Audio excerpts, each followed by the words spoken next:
Hey, what's going on? Thanks for checking in. Have the newest member of the SummersMethod family here, Miss Emily Ray. Hired her full-time. She's gonna be our athletic trainer here, doing our rehabilitation, injury prevention, cupping, scraping, marproing, all that jazz. It's gonna be a big help as the facility grows moving forward. So today, she wants to go over a couple recovery modalities for you, so make sure you stay tuned. Check this one out. I'm on a new level. I'm on a new level. All right, before we get into this, guys, I just want to harp on the two most important recovery things you can ever do for yourself: sleep and nutrition. These things that we're going to show you next, they're all supplementation to sleeping 6 to 8 hours. I know we're athletes, we're all busy, and eating properly, prioritizing protein. Sleep recharges your nervous system.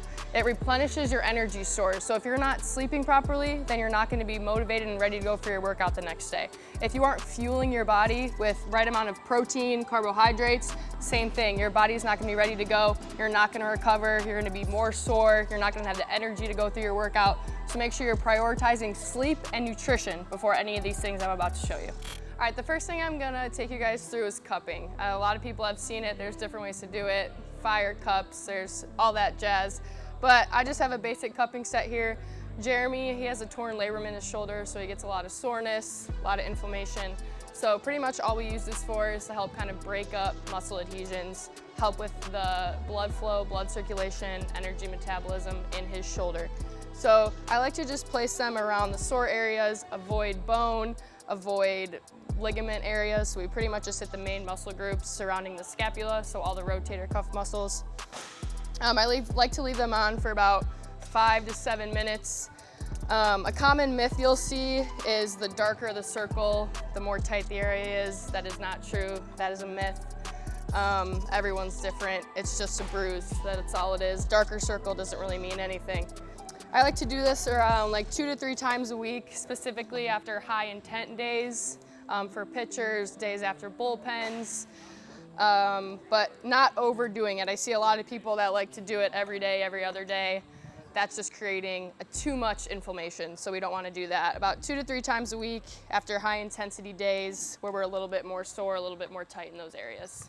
All right, the next thing I'm going to do with Jeremy is just some scraping on his forearm and his bicep. I like to use scraping in the smaller muscle areas, like I said, the forearm complex, the bicep, a little bit of pec area, just because the cups are a little big, so it's a little awkward in that area. I like to use scraping as the same kind of idea as a recovery tool. So I love to use it a day after a pitcher's bullpen, like I said, high intent day. I use it more to increase the blood flow in the area. So it's not as much as, oh, I'm sore, can I get scraped? It doesn't really work like that. It increases blood flow, so it helps with recovery. In order to recover quicker, you need inflammation. So all scraping does is increase inflammation and bring blood flow to the area, so it helps speed up that recovery process, especially for throwers and pitchers, like I said, after they have high intent days and their arms are kind of hanging. You don't really need to push super hard. You don't need to make sure they're in a bunch of pain. You don't need to bruise them. Don't need them coming in the next day complaining about how sore you made them. But I just like to go up and down the forearm and bicep complex for a few minutes. He'll get red really fast. That kind of means that, like I said, that blood is increasing to the area here in his bicep. Is your bicep been bugging you a little bit? A little bit. Yeah. My forearm. Yeah, bicep forearm, that redness, increasing that blood flow. You don't need to do too much. Like I said, you don't need to bruise him, don't need to have him wincing in pain.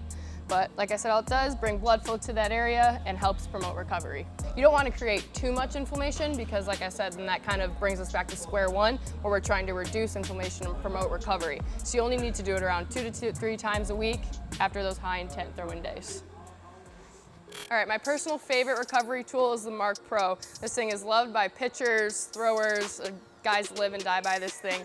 So pretty much what it does, it creates non-fatiguing muscle contraction to help with the body's natural recovery process. So pretty much you're taking your muscles through activation and contractions without actually stressing the joint.